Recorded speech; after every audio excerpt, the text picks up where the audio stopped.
میں قانون بنا ہوا. وہ یہ کہتا ہے کہ جرم ہے کسی کو بھی زیر حراست ٹارچر کرنا، اور اگر کوئی زیر حراست کسی کی وفات ہو جائے کسی تشدد کی وجہ سے تو دفعہ 302 میں سزائے موت کا وہ جرم ہے.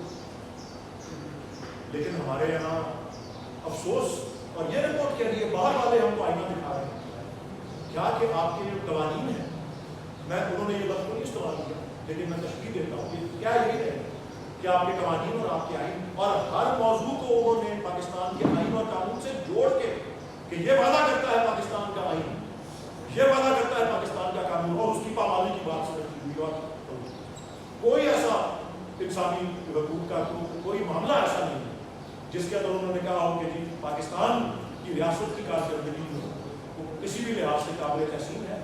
یا تائید کرتی ہے ان وعدوں کی، ان گارنٹیز کی جو ہمارے آئین میں پائے جاتے ہیں.